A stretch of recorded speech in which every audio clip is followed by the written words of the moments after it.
I had the most terrible thought, a dark inspiration for this video. Unfortunately, I think it is becoming a real reality. Ireland 1984. How Orwell's nightmare is becoming our reality.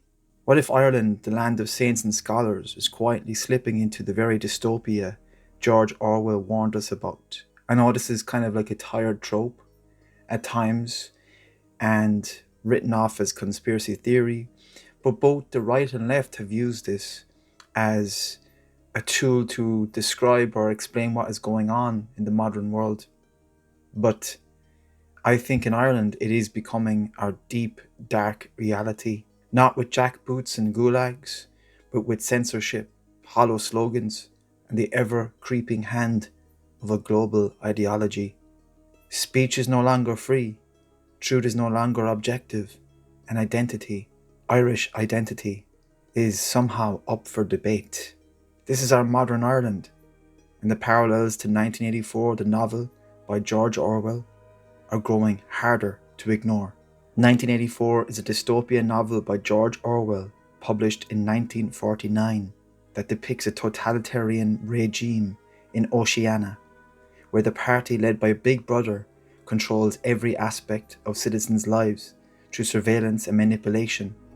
The protagonist, Winston Smith, rebels against the party's oppression by engaging in forbidden activities like keeping a diary and having a love affair, but ultimately faces torture and brainwashing.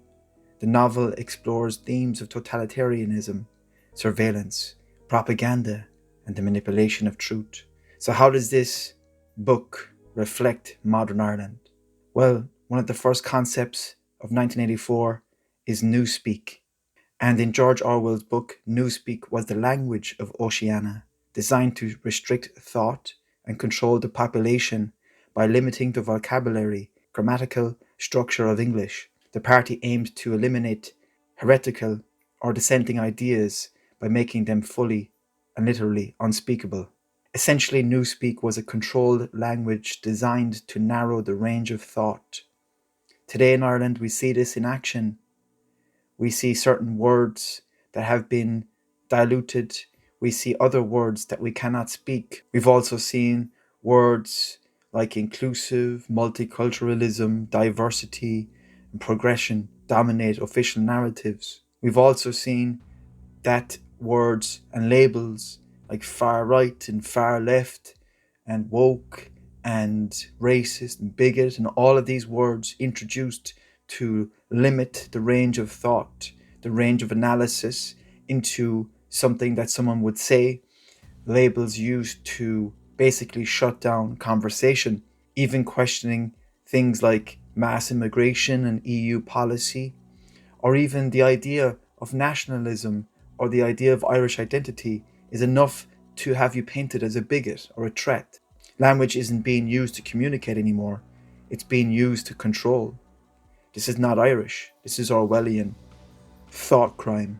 In George Orwell's 1984, Thoughtcrime is the act of holding politically or socially unacceptable thoughts, beliefs, or ideas that contradict the party's doctrines.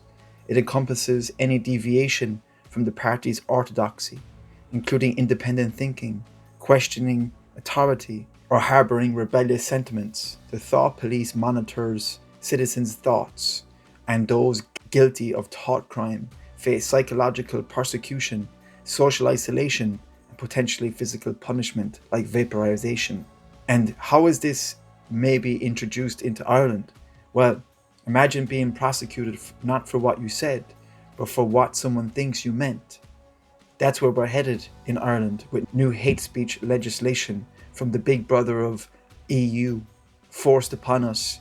You could be arrested for the intent to offend, even for possessing content deemed hateful, with no contest required. But what defines hate and who defines hate? This is something that has been boggling the minds. What if disagreement is labelled violence? This is thought crime, the criminalisation of wrongthink. Once free speech goes, everything else follows. It's the first pillar of freedom, and it's being pulled from beneath our feet without any sort of vote, any sort of real discussion, without any sort of real analysis, the Ministry of Truth. In George Orwell's 1984, the Ministry of Truth, or Mini-True, is a government agency responsible for propaganda and rewriting history to align with the party's narrative. It is a place of constant manipulation and falsification of information, designed to control public perception and maintain the party's power. The ministry's very name is ironic, as it is dedicated to spreading lies and deception rather than truth. In Orwell's world, the Ministry of Truth didn't just lie, it erased, rewrote, and reprogrammed. Sound familiar? Irish media, especially RTE and legacy outlets, no longer serve the public interest. They serve the political class, the NGO industrial complex, and Brussels. Dissenting voices are ignored or ridiculed. Of course, the terms like far right is a label thrown around like confetti, applied to anyone who steps outside the narrative. There are more labels, of course, like racist and bigot, Nazi, etc. Public broadcasters should challenge power, not protect it. Instead, they rewrite Irish history, attack Irish identity, and frame truth as dangerous. This is not journalism, it's regime propaganda. Of course, this doesn't just apply to far right, it also applies to people just calling people far left or wokeists or leftists, and this applies to all of this stuff. It is a way of controlling the actual speech, the labels. The labels are used to minimize, oversimplify, and reduce complex concepts, the Big Brother and the EU. In George Orwell's 1984, Big Brother represents the face of the party. He is a symbol of all the good the party has supposedly done. Big Brother is the antagonist of the novel, opposite of the character of Winston Smith, who is the protagonist. Because who governs Ireland? It seems more and more like the EU does, because they are putting things upon us that have nothing to do with what the people want, and we have no choice. Increasingly, the answer isn't the Leinster House, it's Brussels. What about this hate speech bill? We already have hate speech laws, but they want to introduce new ones. This is all EU mandated. It is a way for them to watch us, not for our own government to watch us. What about the migration policy? EU mandated. Of course, the Irish government are in bed with the EU, and they're becoming more and more like the Big Brother themselves. Because why didn't they opt out of this stuff?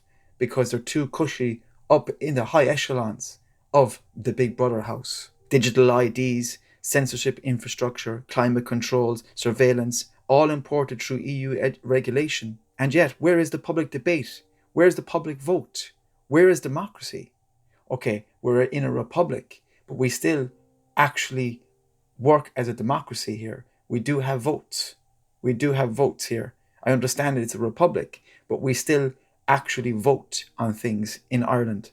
Where is the national discussion on sovereignty? Instead of Big Brother on the screen, we get Eurocrats with smiling faces making decisions behind closed doors. We get our own Taoiseach, who's calling things like the 1916 Rising an internationalist event, an internationalist cause, which is completely false. This is absolutely 100% false. Now we have the tricolours taken down for other flags. What is going on in Ireland? That's how tyranny works today. It's a veil of cooperation. It's a veil of censorship. It's a veil through the eyes of Big Brother. Surveillance and self-censorship. In 1984, the people were always watched, and eventually they watched themselves. That's where Ireland is now. You don't need cameras in every home if people police their own speech. At work, online, even in the pub, you have to watch your mouth. This isn't freedom. It's silent submission.